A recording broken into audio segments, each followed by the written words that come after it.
Manatiling nakatayong lahat para sa ating panalangin. Binibining aliyanimo, maaari mo bang pangunahan ang ating panalangin? Amen. Bago kayo magsiupo, maaari lamang na ayusin ang inyong mga upuan at pulutin ang mga kalat. Ngayon, handa na ba ang lahat? Mukhang handa na nga ang lahat. Sekretary, meron bang liban sa ating klase ngayong araw? Magaling, ako'y nagagalak at kayo ay narirитong lahat. Bago tayo dumako sa panibago nating aralin, tayo muna ay magbalik-aral. Ano na nga ba ang tinalakay natin kahapon? Tama, ito ay patungkol sa kakapusan at kakulangan. Ano na nga ba ang kakapusan?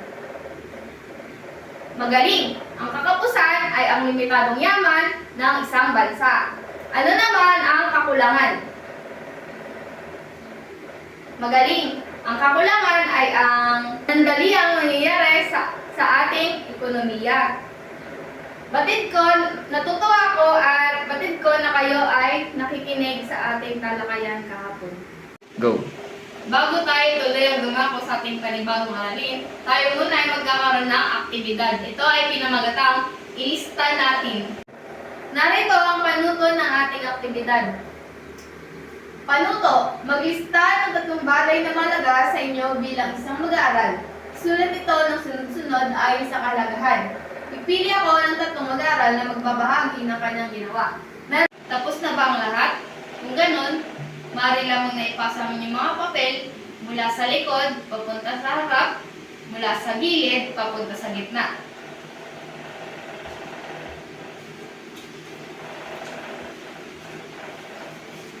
Base sa iyong sinulat ngayon, bakit mahalaga sa iyo bilang mag-aaral ang disiplina at sakripisyo?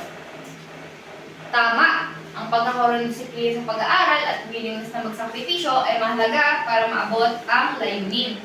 Magaling. Agbuwis. Bakit mahalaga ang kalusugan sa iyo bilang mag-aaral?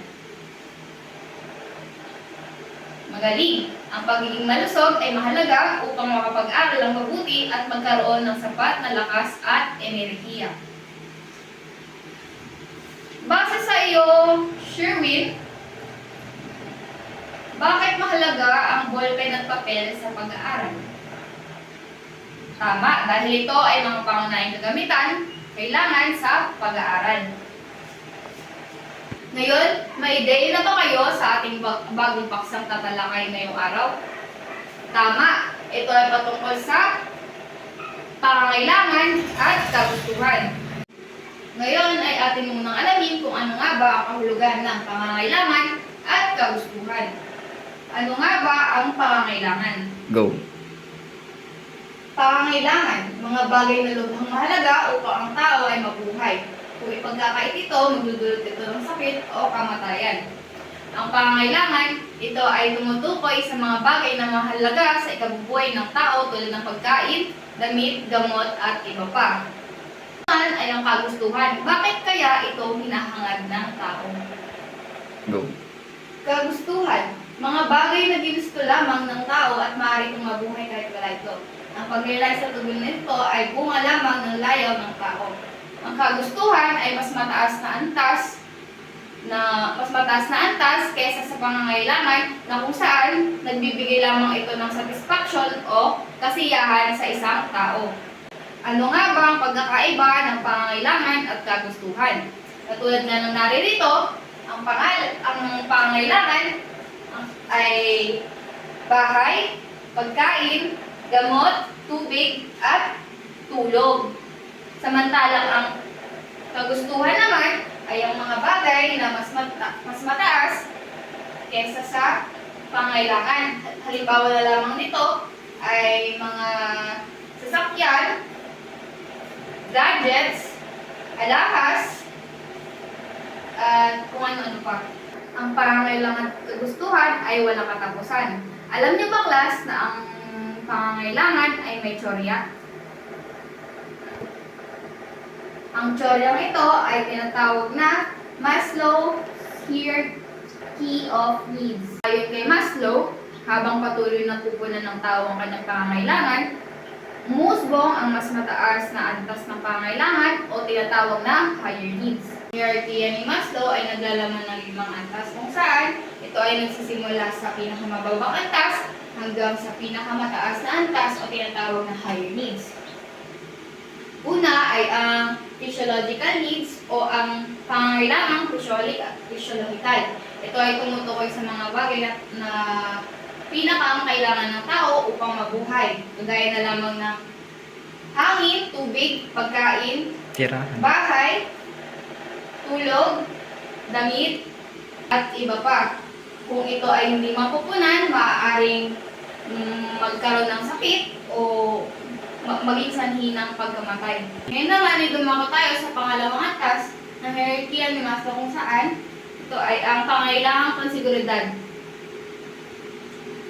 Ang pangailangang pangsiguridad ay ang pagkakaroon ng kapayapaan, kaayusan, katahimikan, kalayaan sa takot at pangamba na isang tao na makamit sa kanilang pamumuhay. Ang halimbawa nito ay ang pera, kalusugan, security sa bahay, at security sa sarili at sa pamilya. Dumako naman tayo sa susunod na antas ng pangailangan na pangailangang magmahal, makisapi, at makipagkaibigan. Ang konsepto ng pakikisalamuha ng tao sa kanyang kapwa at sa lipunang kanyang ginagalawan. Halimbawa, ikasal, sumali sa organisasyon, at makiparty. At susunod naman ang pagpapahalaga mula sa ibang tao. Respeto at pagpapahalaga mula sa ibang tao ay siyang kailangan ng tao upang lumakas ang tiwala sa kanyang sariling kakayahan. Halimbawa, paggalang sa matanda at